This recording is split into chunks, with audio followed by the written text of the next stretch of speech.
What's up, guys? This is the review here, and today I'm going to be talking about How to Train Your Dragon 2, the sequel to the first How to Train Your Dragon. And just like the first one, this one's super awesome. It just is. I don't know how they keep making these super, awesome movies, but they're two in a row, and the third one comes out, tomorrow. And the critics are rating it really high, and I'm really excited to see it. I may have seen the first one before I had watched these, but I saw that the new one had a 96, so I was like, I should check out the first and the second one, and I am really glad. It's just a world that you like being in. You like being in the world of dragons. You kind of wish you were in Berk with Hiccup and everyone, and you had your own dragon, and you were living in that time with those people. It's just a world that you want to be in. And so this movie takes place 5 years after the events of the first movie. So Hiccup is now, I looked it up, he's now 20. I thought he was only 12, and then he would have been 17 in this movie. But no, I guess he is now 20 entering this movie. It's 5 years after everything that's happened. And Berk is a new place. He starts the second movie kind of like he started the first one. This is Berk. It's a place hunted by dragons. But then he starts this one saying, "This is Berk.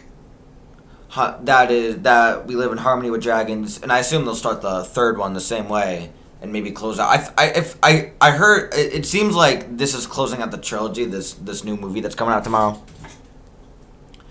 And so yeah, it's 5 years later. He's still with Astrid, and everyone is living in harmony. They all have their own dragons. The tribe is in good spirits. They're exploring, and they are just living in a world where humans and dragons can live in harmony. Now, so we see pretty much all our main characters from the last one, like Hiccup and Stoic, and all the kids, and we see everyone come back for this movie. But it's said that what makes it a good sequel is when you add to the world that you made in the first one, but not completely rely on it, but you add a couple more characters and all that.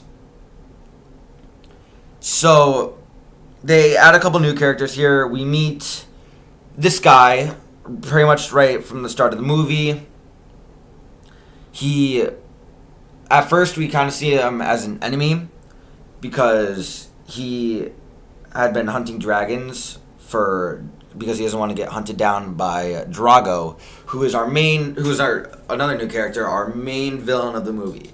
And this guy just kind of got better as he went along. At first he was just kind of like a generic villain, oh yeah, I'm going to kill you. But this guy is legit. This guy did some serious stuff. And so he's the new villain. And then also, obviously, we are introduced to Hiccup's mom, who we had not seen in the first one, and I don't think she had even been mentioned in the first one. But we see her, and we learn what had happened to her. We learn that she had gone away because she thought that humans would never be able to live in harmony with dragons like she believed. So those are some of the new characters, and this one also tells a whole new story. So we start out seeing Berk in this time of happiness with all the dragons, and we don't see Hiccup for 15 minutes probably until we see him and Toothless riding, and Hiccup is a little bit worried because his dad had offered him to lead the tribe, and obviously as a 20-year-old, that's a big thing to take in. But then Hiccup, obviously at the end of the movie, takes it. And we see him and Astrid. We see that they're still together. They're still a good couple, which, obviously it's not realistic, but, suspension of disbelief, obviously. And then we pretty quickly start meeting our new characters. We meet this guy, we meet Drago, and they start kind of setting up the plot of the movie. A lot of it was kind of like setting up, but so it was a little, I guess, a little slow at the start, but it's still very good. And then so Hiccup goes to confront Drago, but instead he finds his mom, who recognizes him by his birthmark, and we see that Hiccup's mom is just like him. And in the middle of the movie, there's this really happy time when Stoic and Hiccup's mom have been reunited, but then they kill Stoic, and I was surprised that they had the guts to do this. I really was. Usually, kids' movies like this don't kill off like a beloved character. That's another thing that's really good about both of these movies, is that they really trust the audience. That's what Chris Stuckman said, which I really agreed with.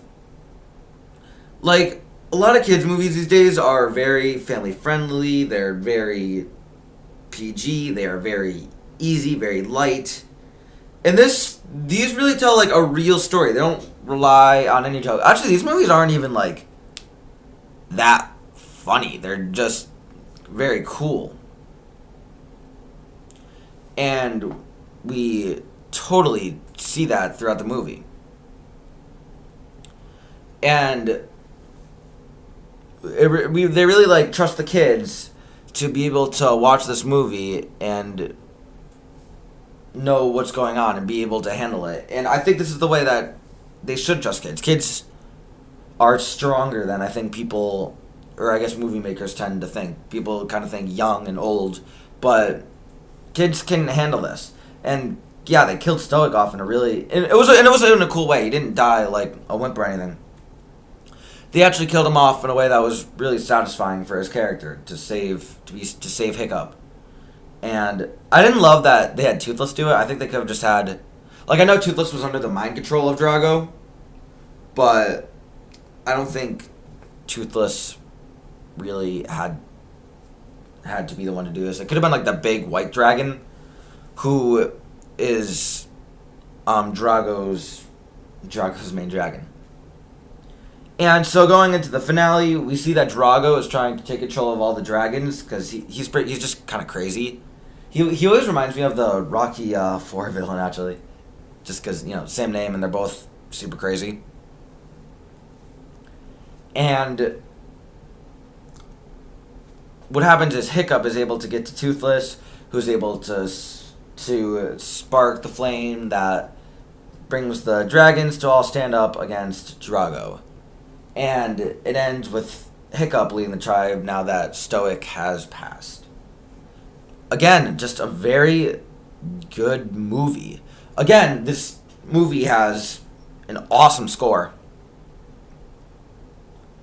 Like, there's all these cool themes of like battle and all that playing in the background of a bunch of scenes, and it sounds awesome. It looks awesome. I'm going to give How to Train Your Dragon 2 an A-.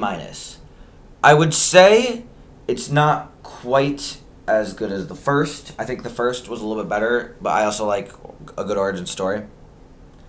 But still, a very good movie. It told its own story, and it definitely got the job done that they needed to, and it's made me excited to see what they do with the next movie, seeing Hiccup leading a tribe. If you guys enjoyed this review, please consider liking and subscribing. At the time I'm recording this video, we are at 299 subscribers. We're really close to 300, guys.